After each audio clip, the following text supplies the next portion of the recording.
Hoje eu vou falar sobre um assunto que está dentro da nossa série. A nossa série está baseada num tema chamado família real. Então não é a família, como que eu posso dizer, fake, não é família fake, é a família real. Essa família real é a sua.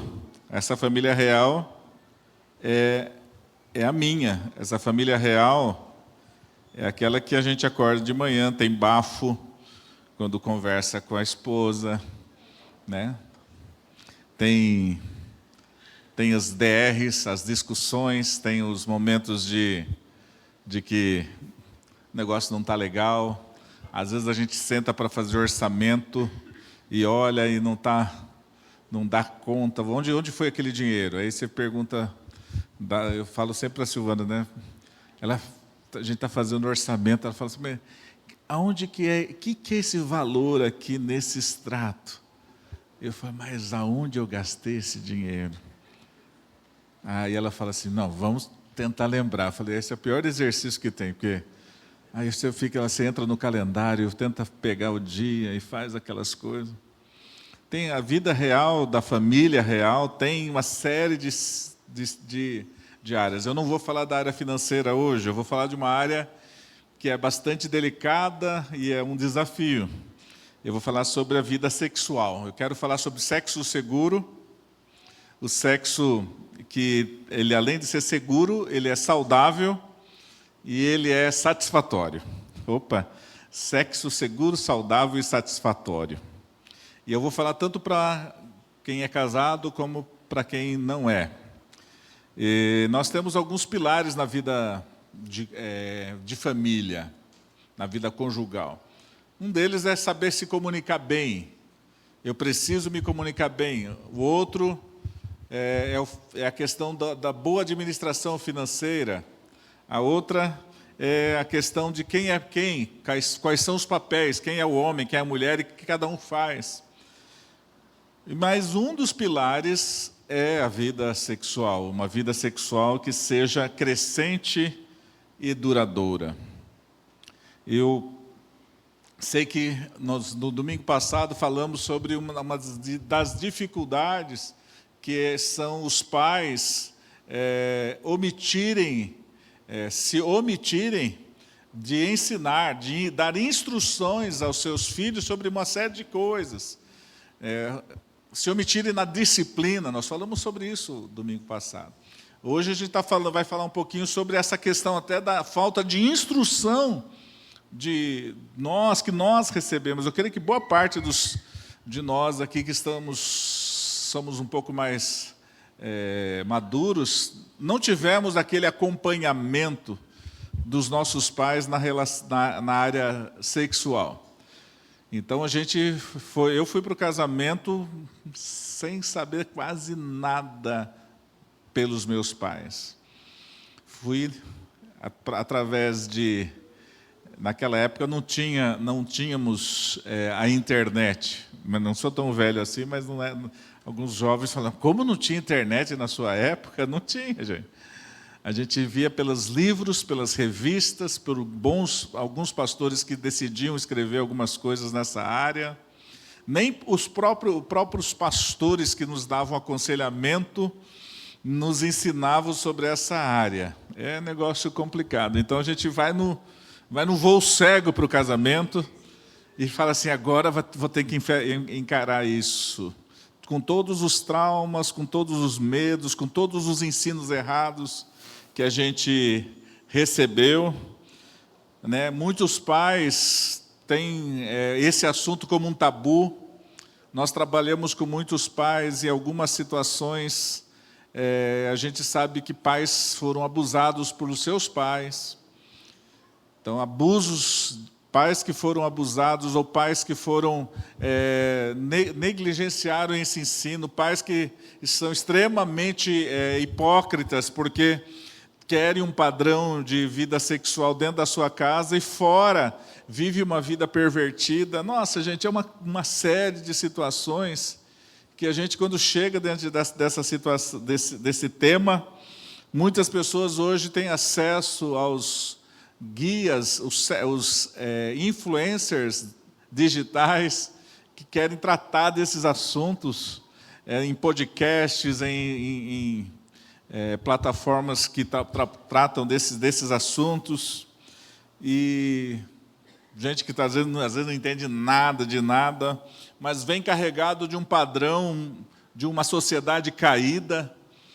Então, os ensinos que eles passam e que chegam até nós é realmente um ensino de extrema liberalidade e falta de referências morais. A gente procura nessa sociedade, procura nos ícones da nossa cultura.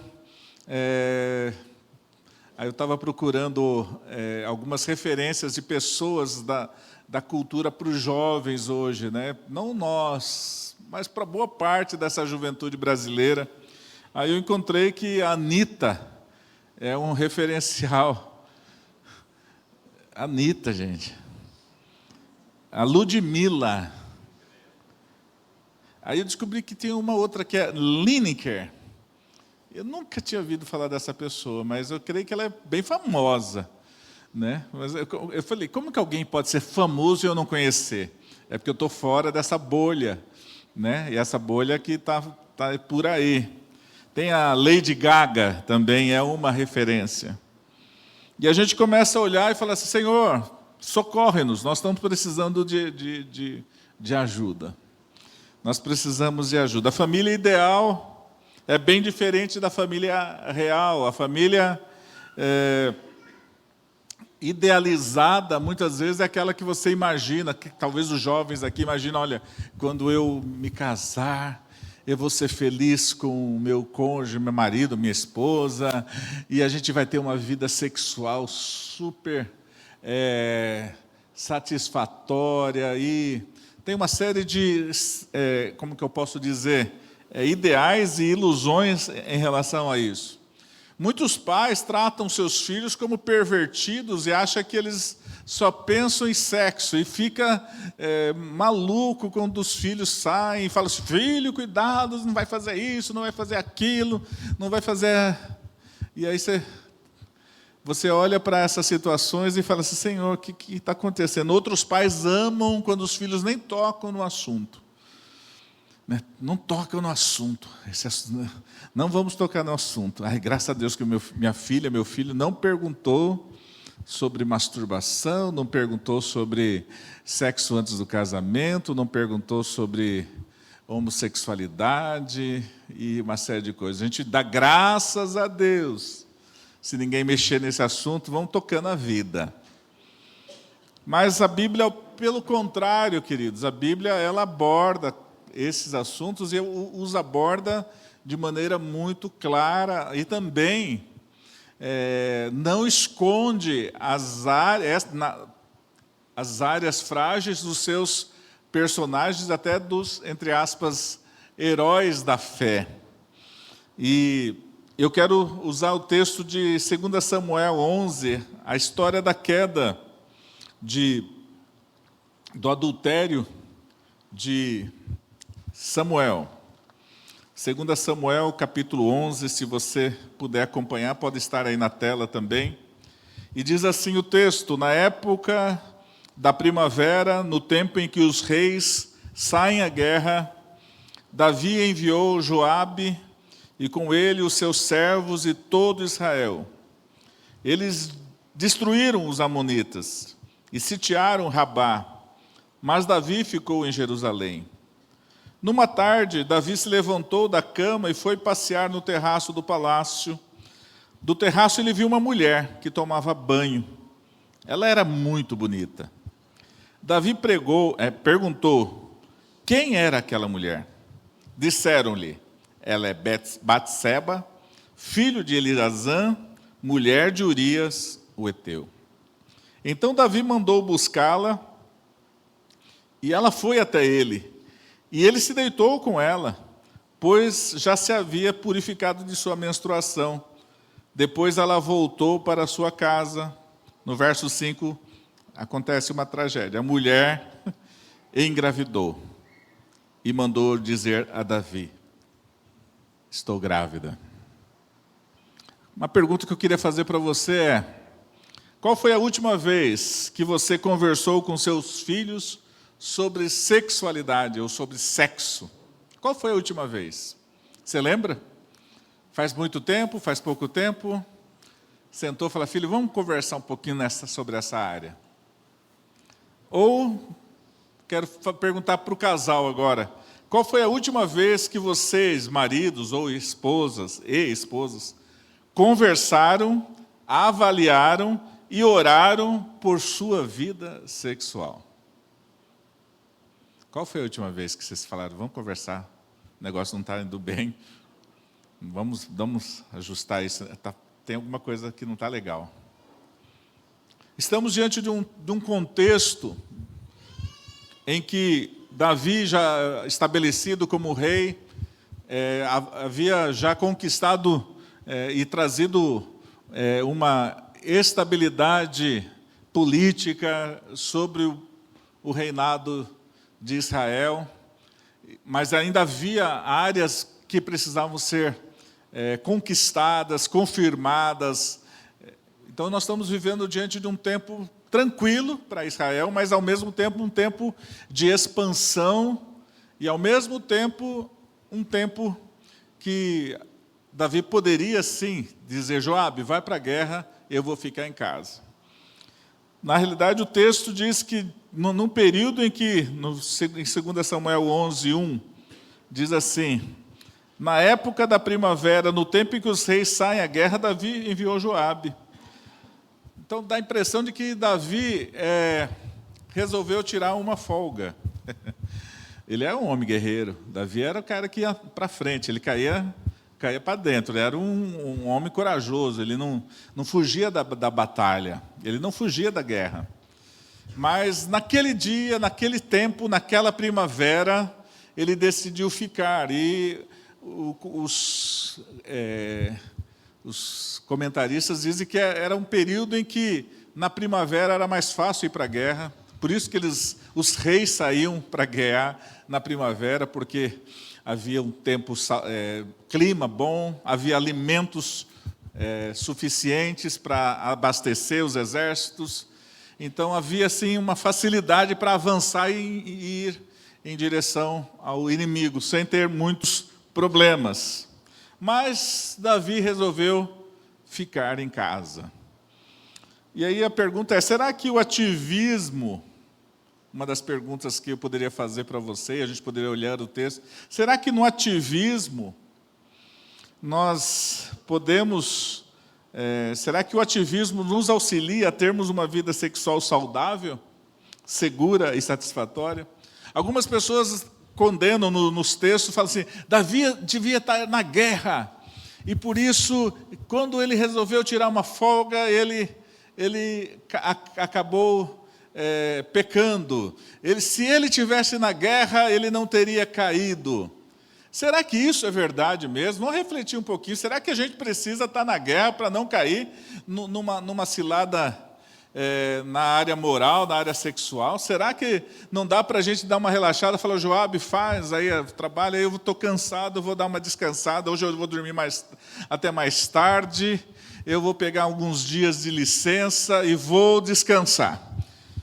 Eu fiquei questionando isso: será que isso impediria Davi de cair nessa cilada? Eu mesmo fico perguntando: será que nós podemos descansar e ainda assim mantermos a vida íntegra? Será que nós temos que estar sempre no ativismo, na nossa guerra diária? Será que o trabalho impede a gente de cair? Será? O que vocês acham? Devemos mesmo não parar? Eu sei que uma das coisas que, com certeza, acontece é que a gente cai trabalhando e cai não trabalhando. Quantas pessoas envolvidas na obra do Senhor caíram em adultério dentro das igrejas, trabalhando como pastores, líderes de música, pessoas que estão envolvidos em outras áreas, se permitiram, embora trabalhando muito, se permitiram entrar numa furada dessa. Mas também há a possibilidade, sim, de você falar assim, agora eu vou dar uma relaxada. Trabalhei muito, estou cansado, vou me permitir dar uma desligada das coisas de Deus, vou desligar das coisas, vou dar uma viajada nessa vida comum e vou aproveitar um pouquinho. Tanto faz você trabalhar ou não. Eu quero dizer para você que o fato de você trabalhar ou não trabalhar não te impedirá de você, em algum momento, cair numa cilada. Não permitirá que você, não impedirá que você caia numa cilada. Por isso é muito importante, então, entender, nesse início, o que gera realmente a nossa fragilidade, aonde está realmente o ponto em que nós ficamos vulneráveis. Por isso, a segunda pergunta que eu quero fazer é, será que nós podemos olhar para uma mulher ou para um homem bonito com um olhar puro?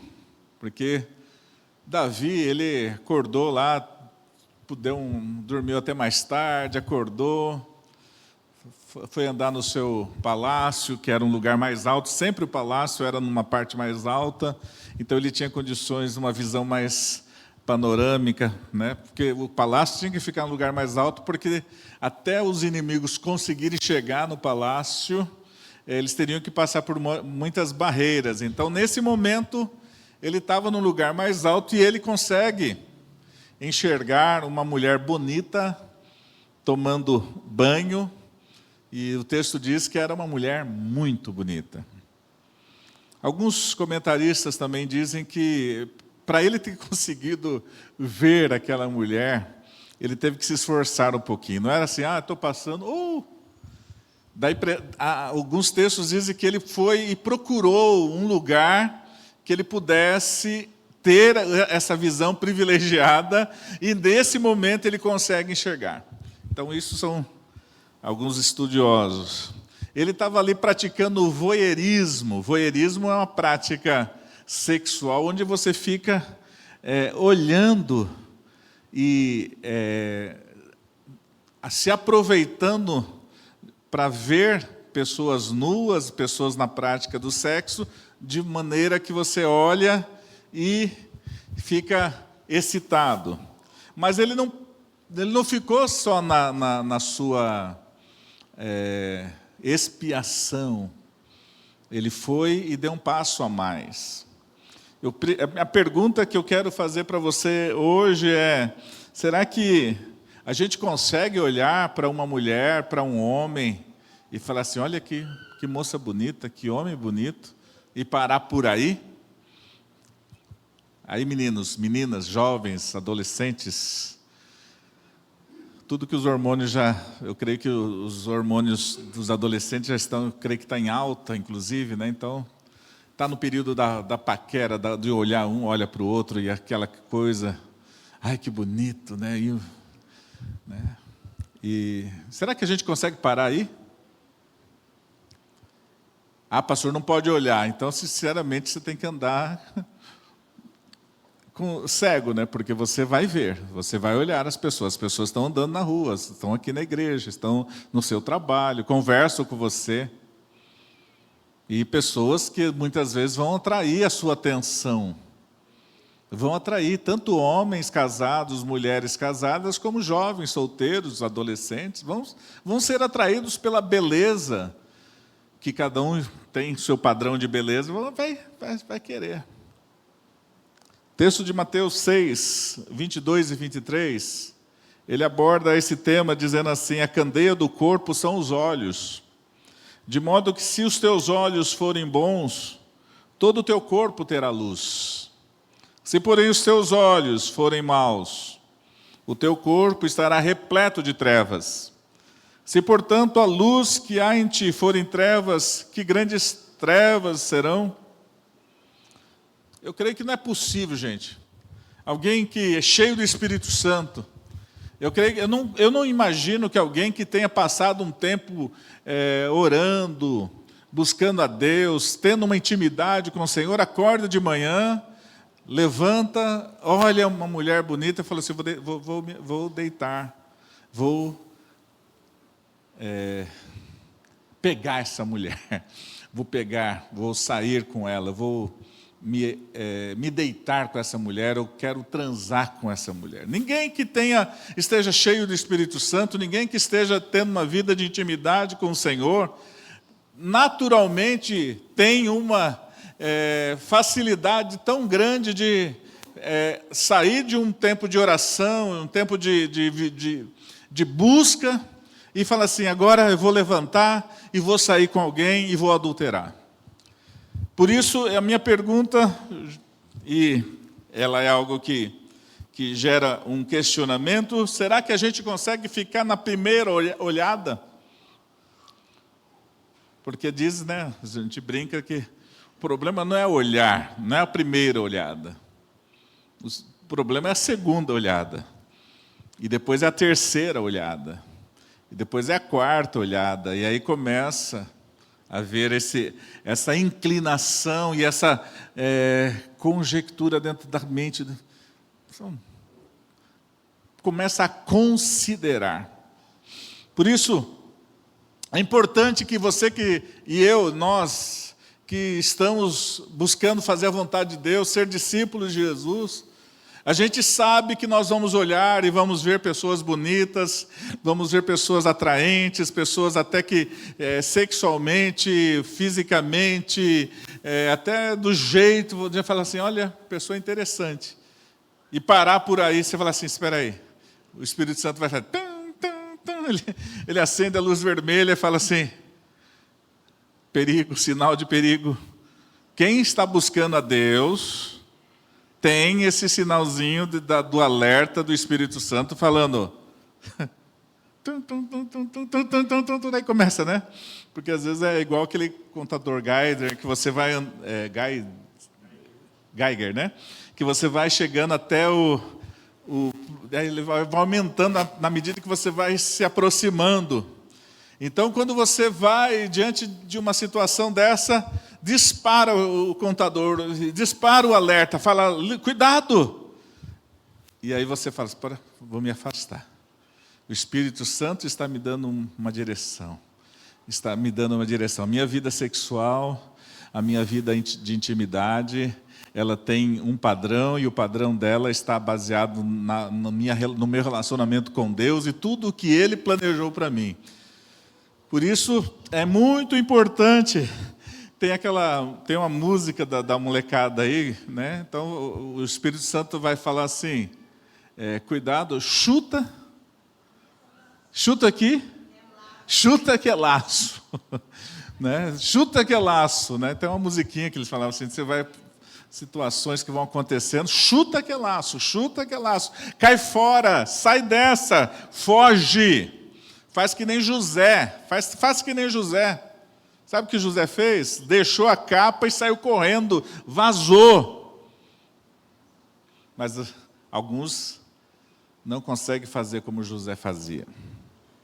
Por isso, a terceira pergunta que eu quero fazer para vocês nesta manhã será que podemos andar em uma situação que pode provocar queda e ainda assim sair ilesos? O que eu estou querendo dizer, será que a gente pode pagar para ver? Será que a gente pode dizer assim, olha, eu vou dar uma testada, mas eu só vou até aqui, vou andar um pouquinho, e depois eu consigo sair, não vai dar nada, não vai acontecer, não vou ter nenhuma das consequências terríveis que o pastor está falando. Posso continuar esse tipo de relação? Os versos 3, 4 e 5 diz, Davi perguntou quem era aquela mulher. Depois que ele olhou, ele deu asas à sua imaginação. interessante. Quem é essa mulher? Chamou algumas pessoas, os seus assessores, e eles passam a ficha completa dessa mulher. Essa mulher é filha de cadê o nome aqui? Filha de Eliã, mulher de Urias. Essa mulher, eles disseram, ela é comprometida. Essa mulher, ela tem pai, ela tem uma família. Essa mulher, ela tem um marido. Essa mulher é uma mulher, essa é uma mulher que tem sua história. Mas Davi não quis nem saber. Davi não quis nem saber. Ele avançou a linha. O Espírito Santo pode ter dado alerta para ele, e ele ignorou o alerta, os avisos, as placas, dizendo, pare aí, Davi, não vá em frente, mas não, eu quero saber mais sobre essa mulher. Fala para mim um pouco dessa história, conta para mim, o que ela faz, qual que é a história dela. E aí você começa a se interessar, onde que essa pessoa mora, o que ela gosta de praticar de esporte, qual que é o hobby dela, nossa, aí começa a criar toda uma fantasia, você começa a dar asas à sua imaginação, asas a esse desejo. Davi usa pessoas, usa os seus servos para poder pegar essas informações. E sabe o que acontece? Davi ignora todos os alertas e ele pega e vai e se deita com essa mulher. Algumas pessoas ficam dizendo, mas se ela quisesse, ela poderia ter dito não. Essa Betseba também é uma sem vergonha. O texto não diz isso, né? Nós não podemos avançar além do texto. Ele era um rei, ele tinha também o poder de influenciar e pelo poder dele manipular essa mulher para que ela pudesse ceder a ele. O rei Davi querendo, não vou poder falar não para ele. E nós vemos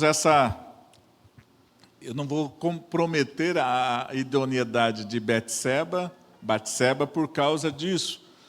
Mas o interessante é que nós vemos um homem de Deus, um homem segundo o coração de Deus, fazendo algo que era completamente fora os padrões do Senhor. Você sabe que o pecado, gente, e eu estou falando isso para homens e mulheres, casados e solteiros, faz com que a gente olhe as pessoas como objeto que venha a me satisfazer. Eu olho para aquela mulher e eu falo assim, essa mulher pode me satisfazer. Eu não quero saber de que família ela é, eu não quero saber quem é o marido dela, eu quero só dizer uma coisa, eu vou me satisfazer com essa mulher. Eu vou me satisfazer com esse homem. Os adolescentes, os jovens, olham para uma menina e falam assim, o que eu quero é curtir, eu quero pegar essa moça, eu quero quero ter uma relação com ela, para não falar palavras mais de baixo calão aqui.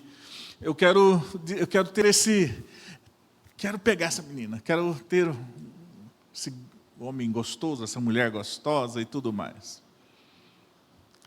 Você olha a pessoa como um objeto. O pecado leva você a olhar as pessoas como um objeto. E quando você olha a pessoa como objeto, ela vai satisfazer a sua necessidade, não importa quem ela seja, quais serão as condições disso. E quando junta, você olha para essa pessoa assim. Só que quando você olha para outra pessoa e a pessoa também olha para você como um objeto, aí que o negócio pegou fogo, porque é uma pessoa olhando outra como um objeto e a outra pessoa olhando você como objeto. Mas na realidade, naquela relação, apenas uma exploração mútua. Por isso, Davi, para satisfazer o seu ego, ele destrói uma família inteira. Acabou com a família de Batseba. Acabou com a vida de Urias. Acabou com uma história que poderia ter os filhos, a Bíblia não fala se Urias e Betseba tinham filhos, mas acabou com tudo isso. Eu quero dizer para vocês, queridos, que a nossa vida sexual, se a gente não cuidar bem, ninguém vai sair ileso dessa relação. E graças à gravidez, o negócio parou. Talvez, se não tivesse tido a gravidez, o negócio ia avançando. Tiago 1, 12 a 15 diz assim: feliz é o homem que suporta a provação com perseverança, porque depois de aprovado receberá a coroa da vida que o Senhor prometeu aos que o amam. Quando tentado, ninguém deve dizer, sou tentado por Deus, pois Deus não pode ser tentado pelo mal e a ninguém tenta. Mas cada um é tentado quando atraído e seduzido por seu próprio desejo. E olha o processo de queda, o desejo. Então, o desejo tendo concebido dá luz ao pecado. E o pecado, após ser consumado, gera a morte. Uma coisa é você ser tentado, outra coisa é você dar vazão a essa tentação que vai gerar em você. Então esse desejo é concebido antes de você adulterar com alguém, você adultera dentro do seu coração. Antes de você cobiçar alguém e concretizar isso acontece dentro do seu coração. O grande problema é que a raiz de tudo isso está no seu coração. Não está nos olhos, não está na forma com que você conversa com as pessoas, mas é o que o teu coração está, as suas emoções que não estão completamente submissas e redimidas diante do Senhor. Esses são realmente o grande problema. Tessalonicenses 5, 2, 1 Tessalonicenses, afaste de toda forma de mal. Eu quero concluir essa breve meditação, e eu não usei, alguns pastores gostam de levar na brincadeira, tratar do assunto da sexualidade como uma brincadeira, mas hoje eu estou querendo falar sério com vocês. Porque como que nós lidamos com essas situações? Como você e eu podemos lidar com as tentações que vêm até nós? A vida sexual, queridos, é uma dádiva, é um presente de Deus. Sabia disso? Deus nos abençoou com uma vida sexual, graças a Deus por isso. O sexo é uma bênção do Senhor. Os padrões da sociedade, de uma sociedade caída, estão totalmente diferentes dos padrões do Senhor. Mas nós somos chamados para viver um outro tipo de sociedade. E a nossa relação com a vida sexual precisa ser padronizada, precisa ser direcionada, precisa ser guiada pelos padrões da palavra, pelos padrões de santidade do Senhor. Por isso, a gente precisa parar de buscar conselhos com os amigos do trabalho, da escola, os amigos, os influenciadores da internet. Nós precisamos tomar cuidado, porque, de uma forma, o nosso corpo é templo do Espírito Santo. Amém? Nosso corpo é templo do Espírito Santo.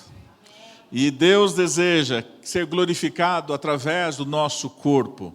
Não só naquilo que nós falamos, com aquilo que nós olhamos, como naquilo que nós tocamos, como naquilo que nós fazemos. Eu sei que nós podemos nos perder dentro da casa. Davi estava na casa e ele se perdeu dentro da casa dele. Como Eli, na semana passada eu falei que ele se perdeu dentro da casa, nós podemos estar nos perdendo dentro da nossa própria casa. Porque o grande problema não é o que eu faço fora, mas aquilo que está dentro do meu coração.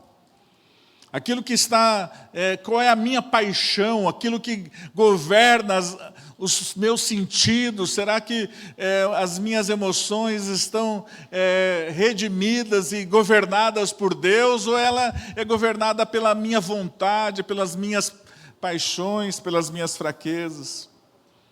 E eu quero dizer que podemos nos perder dentro da nossa casa, nessa área, sabe qual?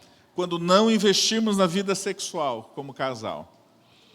Então, casais, queridos, vocês que são casados aí, invistam na vida sexual de vocês. Como? Conversem. Vejam o que a palavra de Deus diz. Tenham conselheiros sérios para ajudar vocês nas dúvidas. Leiam bons livros sobre isso. Busque referência de homens e mulheres sérios.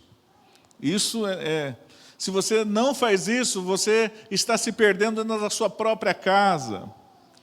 Você está se perdendo, pais, quando vocês também não orientam os seus filhos nesta área. Senta com seus filhos, olha, vamos conversar sobre essa área. Seu pai também enfrenta lutas, enfrenta tentações. Não é pecado você falar para seu filho adolescente, sua filha adolescente, que você também enfrenta nesta área dificuldades, mas você tem vencido dessa e dessa e dessa forma. É importante você não bobear com seus filhos adolescentes, filhos que estão chegando. Não, vocês precisam, nós não podemos nos perder dentro da nossa própria casa. Sabe uma outra coisa que gera pecados na área sexual? Excesso de trabalho. O excesso de trabalho gera a falta de vigilância, ou mesmo o comodismo. Você não investe, você se acomodou.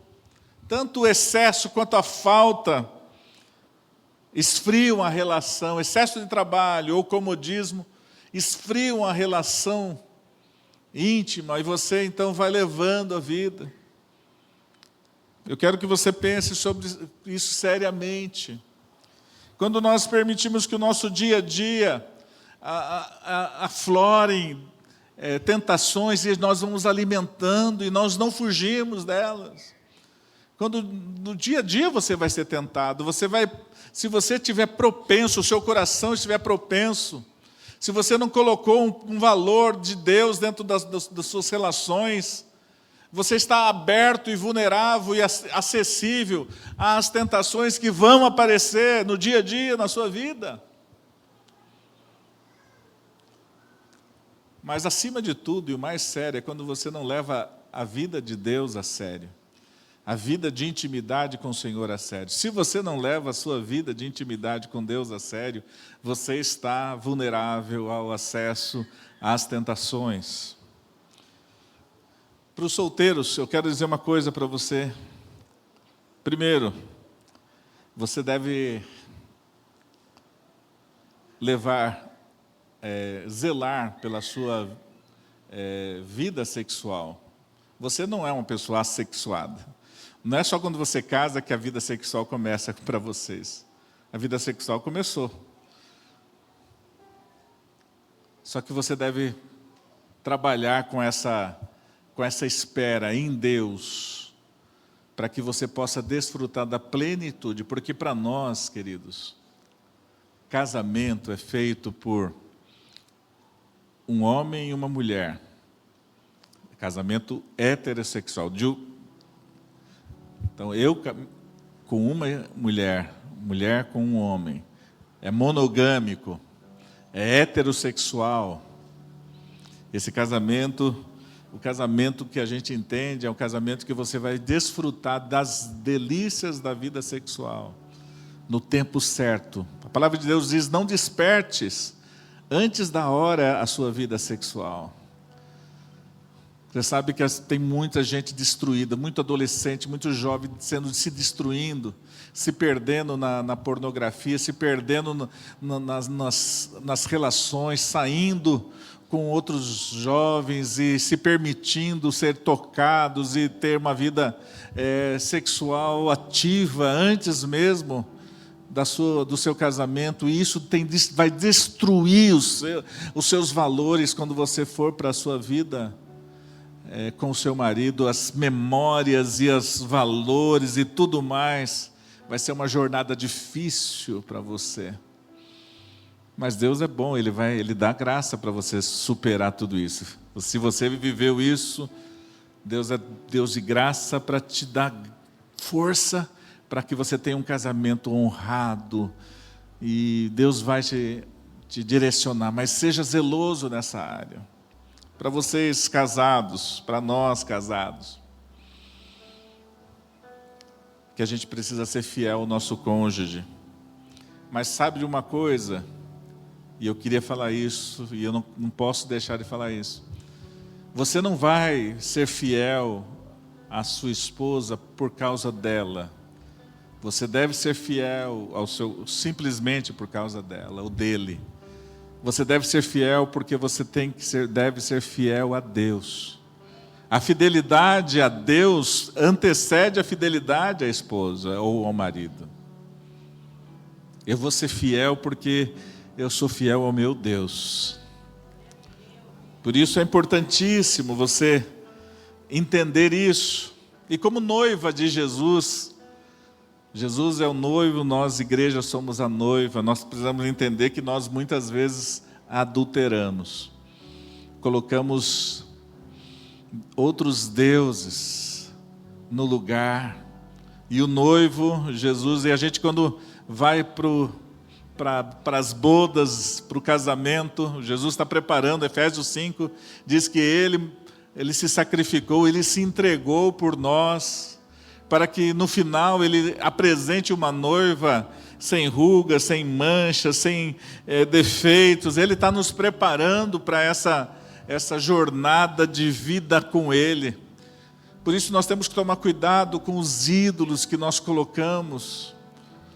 Nós precisamos ser fiéis a Jesus. Jesus é o nosso noivo. E como igreja devemos viver uma vida de fidelidade, de honra ao Senhor. Por isso eu quero orar com você e fazer uma oração. Senhor, ajuda-nos como igreja a nos portar de maneira digna do Seu nome, honrando, sendo pura, que a vida sexual é um presente de Deus e que você saiba usar o presente de Deus. Eu sei que não é fácil para o adolescente, eu fui jovem, as lutas que a gente enfrenta nas tentações, nas batalhas, para que a gente não enverede nessa área. Mas uma coisa é certa, o Espírito Santo de Deus habita em você. E Ele vai te dar o escape. A Bíblia fala que nenhuma provação, nenhuma tentação foi maior do que aquela que você possa suportar. Por isso, precisamos andar com os pais, os líderes de célula, os líderes dos adolescentes, de jovens, um discipulado próximo, cuidado um com o outro, vai nos ajudar a chegar até o final. Queria que você ficasse de pé.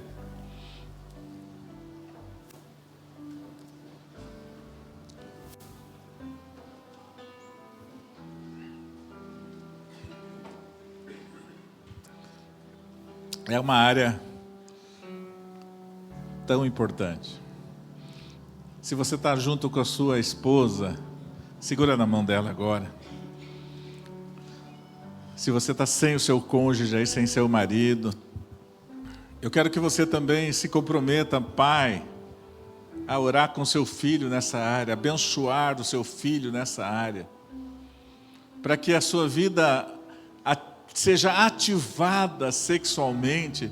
Eu sei que tem casais que estão já há muito tempo sem ter uma vida íntima. Que o Senhor, a partir de hoje, ative a sua vida sexual, de maneira que você tenha um tempo especial. Vem, meu amor, aqui comigo. Vem orar aqui comigo. Nós estamos falando de sexo, tem que falar com minha esposa do lado.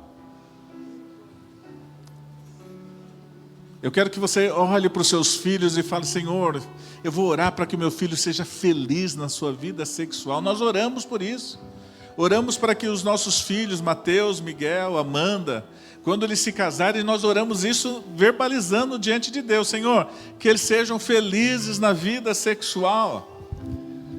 Não é um tabu, cuidado com o tabu, não é porque você não viveu ou não está vivendo. Deus pode, a partir de você, transformar a vida sexual da sua família, da sua casa. Vamos orar por isso? Para que Deus cure áreas da nossa vida sexual. Se você está tendo dificuldades, está tendo impurezas